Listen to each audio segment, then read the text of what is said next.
দর্শক সালাম এবং শুভেচ্ছা জানিয়ে শুরু করছি। আমি আতিক রহমান পূর্ণিয়া, আপনাদের সবার প্রিয় পূর্ণিয়ার খোঁজ এবং পূর্ণিয়ার ভিউ ইউটিউব চ্যানেল এবং ফেসবুক পেজে স্বাগত জানাচ্ছি। আমাদের সাথে আজকেও যোগ দিয়েছেন দিল্লি থেকে আমাদের নিয়মিত আলোচক, আমাদের সবার শ্রদ্ধেয় এবং দিল্লি প্রেস ক্লাবের সভাপতি গৌতম লাহিড়ী। দাদা, আপনাকে নমস্কার, আদাব, সালাম এবং শুভেচ্ছা জানিয়ে শুরু করছি আজকের অনুষ্ঠান। সালাম, বাংলাদেশ আদাব এবং ভারত নিশ্চয়ই নমস্কার। অকৃত্রিম বন্ধু। আজকে বিজয়ের মাস। এই বিজয়ের মাসে বাংলাদেশের মানুষ বিজয় উদযাপন করবে এবং স্বাভাবিকভাবে এই পৃথিবী, বাংলাদেশ এবং ভারত যতদিন অস্তিত্ব আছে সেই গৌরবময় 1971 দুই দেশের সহযোগিতা, বাংলাদেশ অভ্যুদয় সকল শহীদদের, দুই দেশের সকল শহীদদের স্মরণ করে আমাদের অনুষ্ঠান শুরু করছি। আমি প্রথমেই দাদা একটু নজর দিতে চাই, আমাদের বাংলাদেশ একটা ভূ রাজনৈতিক একটা প্রেক্ষাপটে, অনেকেই বলেন যে এটা একটা ব্যাটল ফিল্ড হয়ে যাওয়ার মতন উপক্রম। এখানে America, China, Pakistan, India, Russia, even নতুন করে টার্কি, মিডল ইস্টের দেশগুলো তারা খুব ইন্টারেস্টেড। এই সময়ে ভারত খুব গুরুত্বপূর্ণ পার্টনার বাংলাদেশের। বাংলাদেশে আলাপ আছে ভারত রিসেন্টলি কোন স্ট্র্যাটেজি চেঞ্জ করছে কিনা বাংলাদেশ নিয়ে, অথবা আমেরিকা এবং ভারতের মধ্যে সম্পর্ক আগের চেয়ে বেশ ভালো অবস্থায় গেছে, তারা সামরিক চুক্তি করেছে। এসবের এফেক্ট, এবং আমরা জানি যে এই মাসে আগামী 10 তারিখ নাগাদ বোধহয় আমেরিকান স্টেট ডিপার্টমেন্টের একটা শক্তিশালী দল আসার কথা, তারা ভারত এবং বাংলাদেশ দুই দেশে ট্যুর করবেন। এই বিষয়গুলো সম্পর্কে আপনার কাছে সবশেষ কি ধরনের তথ্য আছে এবং এগুলোর এফেক্ট কি পড়তে পারে সেই বিশ্লেষণ প্রথমে আশা করছি। গৌতম লাহিড়ী, দিল্লি প্রেস ক্লাবের সভাপতি। ধন্যবাদ। প্রথম কথা হচ্ছে যে আহ, আহ, রাশিয়ার প্রেসিডেন্ট ভ্লাদিমির পুতিন ঘুরে গেলেন এবং সে নিয়ে অবশ্য বাংলাদেশের কিছু সামাজিক মাধ্যম কিছু জল্পনা, কিছু গুজব ছড়িয়েছে, সেগুলো সত্য নয়। কিন্তু একটা ঘটনা হলো যে রাশিয়া এবং ভারত দুজনেরই একটা ইন্টারেস্ট আছে বাংলাদেশ সম্পর্কে। ফলে সেই বিষয়ে আলাপ আলোচনা হয়েছে এবং রাশিয়ার যে একটা বড় ভূমিকা ছিল সেটা দেখলাম বাংলাদেশের গণমাধ্যমের প্রথম পাতায় আজকে প্রকাশিত হয়েছে। যেমন ঠিক এর পরপরই আমরা দেখতে পাচ্ছি, প্রথমে সন্দেহ হয়েছিল যে ভারত এবং আমেরিকার সম্পর্কে অনেক জটিলতা তৈরি হচ্ছে।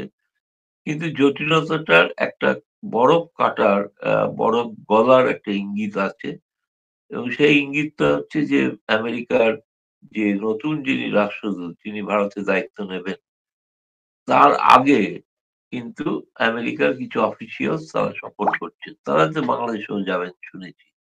অবশ্যই বাংলাদেশটা একটা বড় বিষয়, সে বিষয়ে আলাপ আলোচনা হবে।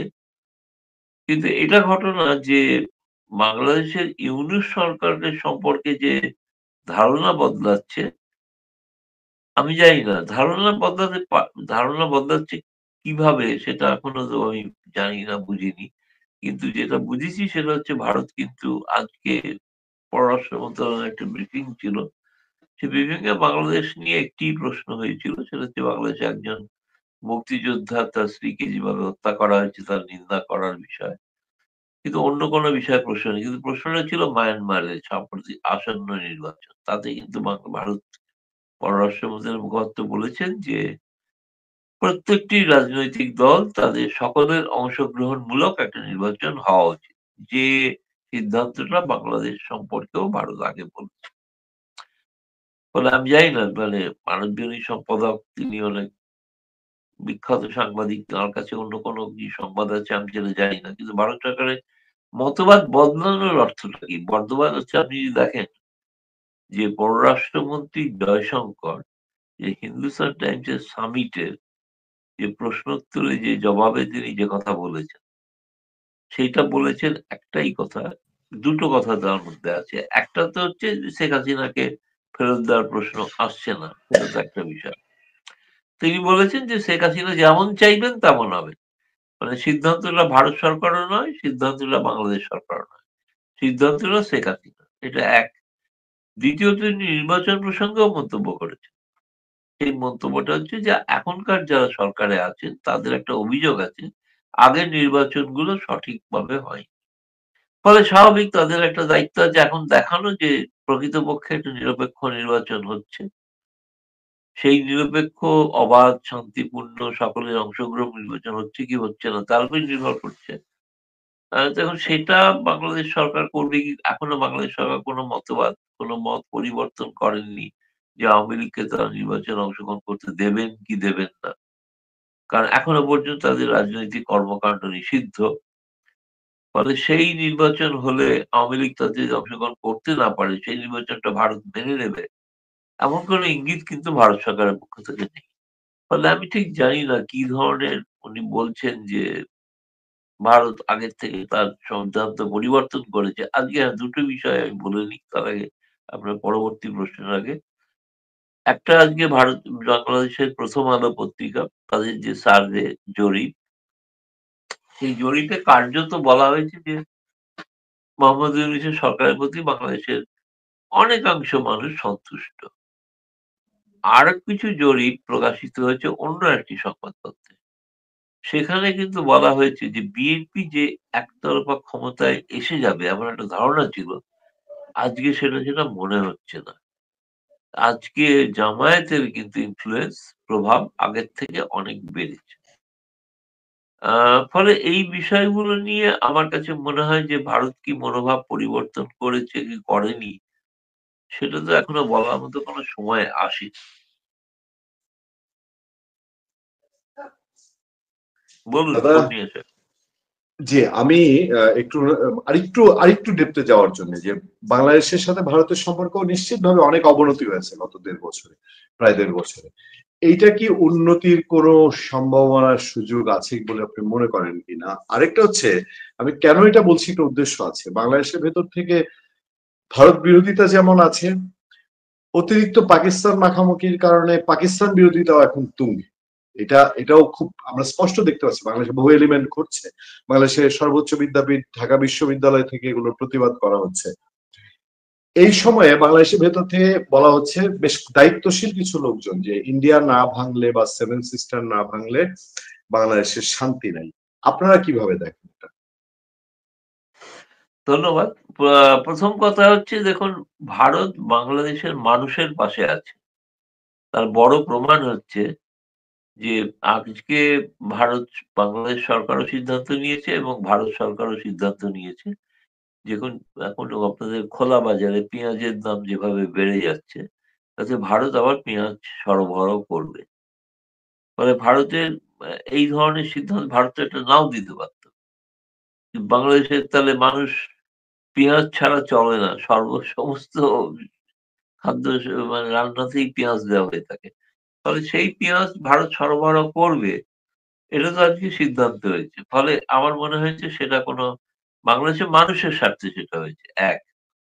দ্বিতীয়ত ভারতের আ এস্টাবলিশমেন্ট এর মধ্যে আমি যেটা বুঝতে পেরেছি সেটা হচ্ছে তারেক রহমানের বক্তব্য খুবই একটা মানে ইতিবাচকভাবে গ্রহণ করা হচ্ছে। সেটা হচ্ছে তিনি গতকাল যেটা বলেছেন যে ৭১ এ জামায়াতের যে ভূমিকা ছিল, সেটা যেন বাংলাদেশের মানুষ ভুলে না যায়। এটা তো ভারত তো ভুলতে চায় না। ভারত তো সেই কারণেই বাংলাদেশের স্বাধীনতায় অংশগ্রহণ করেছিল। ফলে তারেক রহমানের এই বক্তব্যটাকে আমার মনে হয়েছে খুবই ইতিবাচকভাবে ভারত সরকার প্রকাশ্যে কিছু কেউ বলেননি। কিন্তু আমি জানি যে ভারত সরকার এটাকে অত্যন্ত ইতিবাচক দৃষ্টিতে দেখছেন। যে বিএনপি তাদের সিদ্ধান্ত যে জামায়াতকে প্রকাশ্যে এভাবে নিন্দা করা, এটা নিঃসন্দেহে এটা খুবই গুরুত্বপূর্ণ দিক। তৃতীয়ত আপনি যে প্রশ্ন করেছেন ভারতকে বিভক্ত করার জন্য যেটা বলেছেন, যারা বলেছেন তারা কতটা গুরুত্বপূর্ণ আমি জানি না। কিন্তু তাদের কথায় ভারতের কোনো মাথা ভারত সতর্ক তার জন্য। সতর্ক, কারণ এই ধরনের এখন যে জঙ্গি আপনারা জানেন যে ভারত আর আমেরিকার মধ্যে গত ২ দিন ধরে যে কাউন্টার টেররিজম যে বৈঠক হয়েছে, সে বৈঠকে সিদ্ধান্ত হয়েছে সমস্ত জাতিসংঘ দ্বারা স্বীকৃত যে সমস্ত সংগঠন রয়েছে সন্ত্রাসবাদী, তাদের বিরুদ্ধে যৌথভাবে অভিযান করা ১। দ্বিতীয়ত হচ্ছে যে যারা এখনো পর্যন্ত নিষিদ্ধ তালিকায় আসেনি, তাদেরকে নিষিদ্ধ তালিকায় আনা। ফলে অনেক কিছু দিক থেকে আমার যেটা মনে হচ্ছে ভারত আমেরিকা প্রসঙ্গে বলতে পারি সম্পর্কটা আগের থেকে আরো উন্নত হতে চলেছে। ভারতেও কিন্তু আমেরিকার একজন উচ্চপদস্থ কর্মকর্তা আসছেন। তারপরে তাদের বাণিজ্য প্রতিনিধি দলও আসছেন। ফলে আমার মনে হয়েছে যেটা যে ভারতকে অবজ্ঞা উপেক্ষা করে পৃথিবীর কোন রাষ্ট্রই রাশিয়া হোক বা আমেরিকা হোক কেউই অন্য কোনো পদক্ষেপ নেবেন না। এবং এটা বাংলাদেশের ক্ষেত্রে কি প্রভাব পড়তে পারে? প্রভাব পড়তে পারে এটাই যে আমি যেটা জানি ভারত এবং রাশিয়া দুজনেই উভয়ই একমত যে বাংলাদেশে একটা ইনক্লুসিভ নির্বাচন হওয়া উচিত। দুজনেই ৭১ এর ধারাবাহিকতা বজায় রাখতে চান। এটা হবে কি হবে না পরের বিষয়। কিন্তু আমেরিকার মনোভাব যেটা ছিল সেইটা এই আলোচনাটা যখন হবে ভারতে, সেই আলোচনাটার উপর আমার ধারণা এবং আমি শুনেছি সেই প্রতিনিধি দল তারা কিন্তু ঢাকাতেও যাবে। অর্থাৎ ভারতের সঙ্গে আলোচনা করার পর তারা ঢাকায় যাবেন। ফলে ভারতকে উপেক্ষা করে, ভারতকে বাদ দিয়ে এমন একটা ধারণা তৈরি করা হচ্ছিল বাংলাদেশে যে অতীতে আমেরিকা দেখতো বাংলাদেশকে ভারতের চোখ দিয়ে। এবং সেটা আর দেখবে না। এরকম একটা প্রচার আছে। কিন্তু ভারতের মতো একটা বড় রাষ্ট্র তাকে সম্পূর্ণ উপেক্ষা করে এই অঞ্চলে উপমহাদেশে বা এই দক্ষিণ এশিয়ায় কোনো সম্পর্ক অন্য কোনো বড় রাষ্ট্র তৈরি করবে, সেটাও সম্ভব নয়। সেই কারণে আমার মনে হয় আগামী দিনের এই ভিজিট গুলো খুবই গুরুত্বপূর্ণ। এ বিষয়ে কোনো সন্দেহ নেই। দাদা, আমি আর দুটো ছোট টপিকে যাব তার আগে একটু গুরুত্বপূর্ণ একটা বিষয় আপনার সঙ্গে আমরা এটা নিয়ে আমাদের চ্যানেলে অপিনিয়ন জানতে পাইনি, আপনি বিভিন্ন জায়গায় বলেছেন। বাংলাদেশের বিডিআর হত্যাকাণ্ড, এক সময় তৎকালীন বিডিআর হত্যাকাণ্ড খুব আলোচিত ঘটনা, ওয়ার্ল্ড ওয়াইড আলোচিত ঘটনা। সেটার এই গভর্নমেন্ট একটা তদন্ত কমিশন রিপোর্ট দিয়েছে এবং সেই রিপোর্টে বাংলাদেশের সমস্ত পত্রপত্রিকা এসছে যে তারা দায়ী করেছে, ভারত দায়ী, ইভেন ভারতের লোকজন পিলখানায় ঢুকে কিলিং করেছে, সেই রকমও কমিশনের রিপোর্ট এসছে। এটা কিন্তু খুব ইন্টারন্যাশনালি উপস্থাপন করলে খুবই ডেঞ্জারাস একটা অভিযোগ।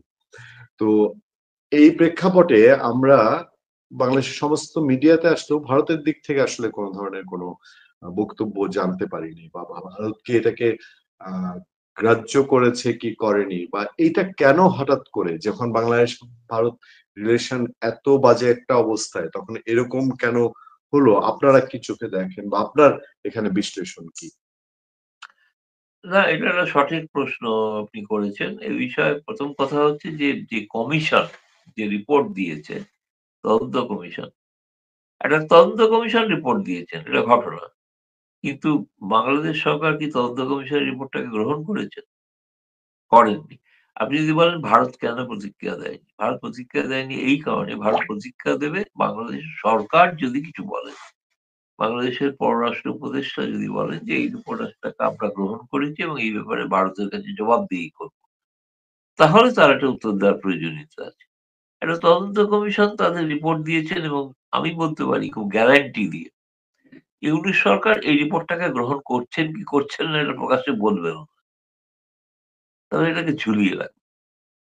এই কারণেই ঝুলিয়ে রাখবেন যে তারাও চান না যে ভারত থেকে এই মুহূর্তে পেঁয়াজ আমদানি বন্ধ হয়ে যাক বা ভারত থেকে বিদ্যুৎ আমদানি বন্ধ হয়ে যাক। সেটা তারা চান না। ফলে সেই কারণে তারা তদন্ত কমিশনের রিপোর্ট দিয়েছে, সেটা ছাপা হয়েছে, বাংলাদেশের কাগজে ছাপা হয়েছে। সবই ঠিক কথা। কিন্তু বাংলাদেশ সরকার যদি এটাতে সহমত পোষণ না করে, তাহলে ভারত কি করে প্রতিক্রিয়া দেবে? ভারত তো কোনো একটা পৃথক তদন্ত কমিশন করেছে বাংলাদেশ সরকার, সেটা তাদের আভ্যন্তরীণ বিষয়। কিন্তু সরকার যদি সেটাতে সহমত হয়, তখন ভারত সরকার প্রতিক্রিয়া দেবে। দাদা, বিষয়টা নিয়ে আমরা এর আগেও আলাপ করেছি, আবারও জানতে চাই। আমাদের নির্বাচনের তফসিল ঘোষণা আর মাত্র ২-৪ দিন বাকি, যতটুকু আমরা বুঝতে পারি। মানে সেরকমই ইঙ্গিত দেওয়া হচ্ছে ২-৪ দিনের মধ্যে বাংলাদেশ ইলেকশনের দিকে চলে যাবে। সেক্ষেত্রে ভারতের আগ্রহ ছিল বা যুক্তি ছিল, ওয়ার্ল্ড ওয়াইড কথাবার্তা আছে যে এখানে পার্টিসিপেটরি ইলেকশন, আওয়ামী লীগ সহ ইলেকশন। কিন্তু এখন পর্যন্ত আপাত দৃষ্টিতে আমরা যা দেখছি যে আওয়ামী লীগ বিহীন, এবং আওয়ামী লীগ বিহীন মানে একটা বড়, শুধু আওয়ামী লীগ না, আরো কয়েকটি রাজনৈতিক দল বিহীন একটা নির্বাচন, এটার কোনো এফেক্ট কি ভারত বাংলাদেশ সম্পর্কের মধ্যে পড়বে কিনা না, বা এটা পড়ার তো আশঙ্কা আছে সেদিনই কিনা? সেদিনই জয়শঙ্কর পররাষ্ট্রমন্ত্রী তিনি তো বলেছেন স্পষ্ট ভাষায় যে বর্তমানে যারা ক্ষমতায় আছেন তাদের আগের নির্বাচনগুলো সম্পর্কে অনেক সন্দেহ ছিল। যে সেই নির্বাচনগুলো সঠিকভাবে হয়নি। সুতরাং সঠিক নির্বাচন যেটা, সেটা এই সরকারের দায়িত্ব সেটা তারা করে দেখাক। এবং করে দেখাক বলতে হচ্ছে যে সেখানে অবশ্যই ভারত সরকারের মত হচ্ছে আওয়ামী লীগ সহ নির্বাচন। কারণ যে ধরনের সমীক্ষা বা যাই করা হয়ে থাকুক, আমি এখনো বলছি যদি অবাধ নিরপেক্ষ নির্বাচন হয়, আওয়ামী লীগের পক্ষে কিন্তু মানুষ রয়েছে। তো সেটা তারা ভয় পাচ্ছেন এবং সেই কারণেই তারা আওয়ামী লীগকে নিষিদ্ধ করে নির্বাচন করতে চান। তো আমি জানি না, এখনো নির্বাচন সম্পর্কে ঘোষণা সবই হচ্ছে, সব ঠিক কথাই।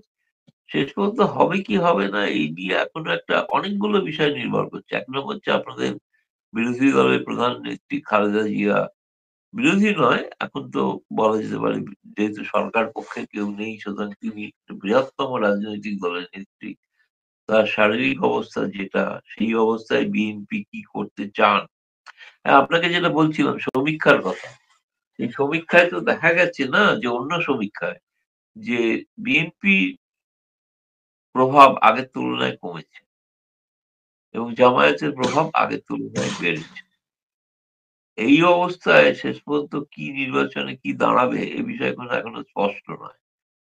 কিন্তু আমার নিজের এখনো পর্যন্ত আমি মনে করছি যে এখনো কোথাও একটা কোনো সন্দেহ এখনো রয়েছে ভারতীয়দের মধ্যে, যে নির্বাচন কি শেষ পর্যন্ত হবে ফেব্রুয়ারিতে নাকি পরে হবে। নির্বাচন হবে, একদিন না একদিন তো হবেই নির্বাচন।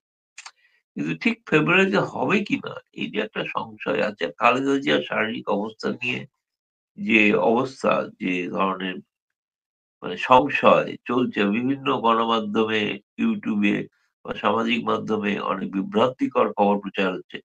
আমি মনে করি যে তার পরিবারের পক্ষ থেকে কেউ যদি যতক্ষণ না ঘোষণা করছে তার শারীরিক অবস্থা, ততক্ষণ অন্য কোনো ঘোষণাতে আমরা কোনো বিশ্বাস করতে পারি না। যাই হয়ে থাকুক না কেন। সেটা তার পরিবারকেই বলতে হবে। তো এখনো চাইবো আমরা, তিনি প্রধানমন্ত্রী নরেন্দ্র মোদীও বলেছেন আমাদের, তিনি সুস্থ হন, স্বাভাবিক হন। যদি কোনো কারণে ভারতের কোনো সহায়তা প্রয়োজন হয়, ভারত সহযোগিতা করতে প্রস্তুত। এটা একটা খুবই বড় ধরনের ইঙ্গিত দেওয়া হয়েছে আরকি বিএনপি নেতৃত্বের কাছে। দাদা, এটা হুম, ঠিক যে বাংলাদেশে আমরাও, আমি আমি কিছুক্ষণ আগে একটু আলোচনায় বলছিলাম যে আমরা বাংলাদেশের মানুষ সবাই, কারোরই কনফিডেন্টটা তৈরি হয়নি যে এখন ইলেকশনের তফসিল ঘোষণা হলেও যে ফেব্রুয়ারিতে একটা নির্বাচন হবে, হলেও কি হবে, এই কনফিডেন্ট আমাদের মধ্যেও তৈরি হয়নি। এটা এটা বোধহয় তাহলে আমাদের দেশ থেকে আপনাদের দেশ পর্যন্ত এটি সংক্রমিত হয়েছে আর কি। আমরা আজকে আলোচনাটা এখানেই সমাপ্তি ঘটাতে চাই। আপনার সার্বিক সহযোগিতার জন্য আবারও অসংখ্য অসংখ্য ধন্যবাদ, আমাদের দর্শকদের পক্ষ থেকে ধন্যবাদ, এবং আপনাকে আদাব সালাম নমস্কার জানিয়ে আজকের মতো ধন্যবাদ, বিদায় নিচ্ছি। ভালো ধন্যবাদ। থাকবেন, সুস্থ